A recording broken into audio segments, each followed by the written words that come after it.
Hey guys, Walt D 1911 here with a quick little video on an update on my Glock 19. After watching a couple vids on YouTube, I got the idea that I was going to go ahead and do a little modification to my Glock. So this is what I did. It's a Gen 2 Glock. I've owned it for about, I don't know, over 20 years. If you've seen my prior video on the Glock, I got a lot of rounds through this gun, and it's going to stay in my collection. It's not going anywhere. But like any old gun in the collection, you know, it kind of was sitting on the shelf for a long time. And I said, well, you know, I haven't shot this gun. You know, I've been busy with some other guns and doing other things. So I said, well, you know, let me make it a little interesting. So I decided that I was going to do some stippling on the frame to make it a little more practical and a little more eye appealing. So the gun's unloaded.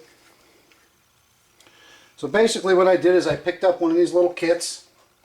It's actually a little woodworking kit, you know, soldering iron type thing.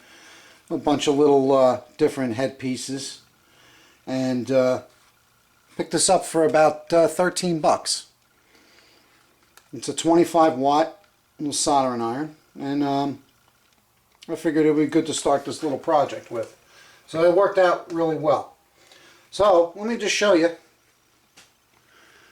how it looks.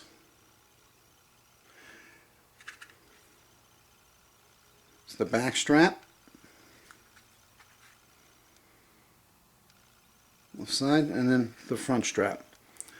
Now I've always had a problem with the front strap on this Glock. It was always too aggressive, and it really used to chew up my fingers quite a bit. So to combat that, I went out and I had a Packmeyer grip on this for a long time, you know, and I didn't like that because it made the grip a little bit too wide. You know, it was okay, but at times when I was carrying this gun, that extra bulk on the handle, I didn't care for. So I went with a Talon grip, which was basically like a skateboard type tape that was on there that added no bulk, and that was pretty nice. Pretty nice. And then as I was just carousing YouTube one day, and I came upon, and I'm sorry, I forgot the gentleman's YouTube account, but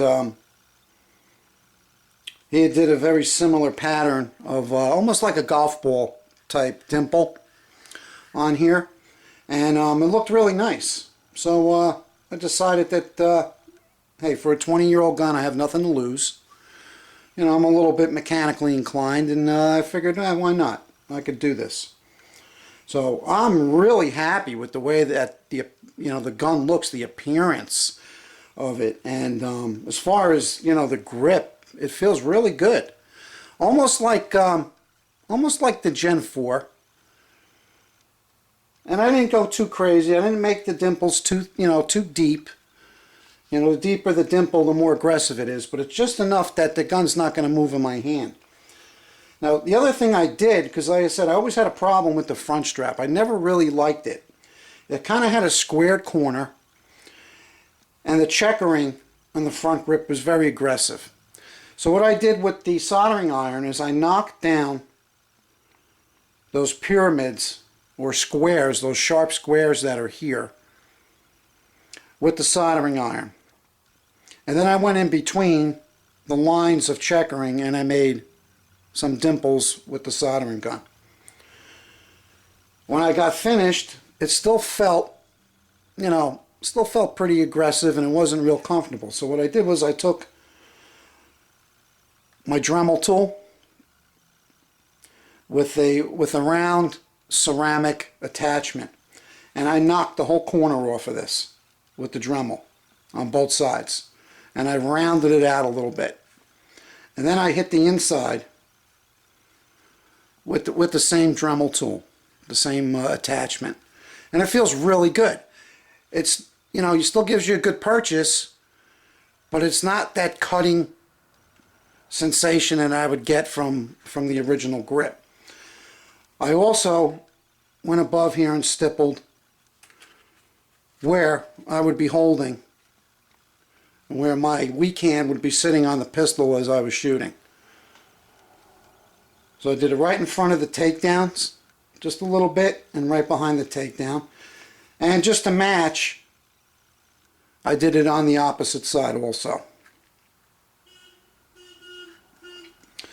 The other thing I did is I hit the front of the trigger guard, which I don't normally keep my finger up there, but just for aesthetics and for it to match the rest of the pistol, I decided to do that.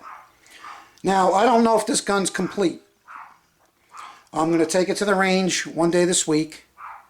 I'm going to shoot it, and then I'm going to see how it feels.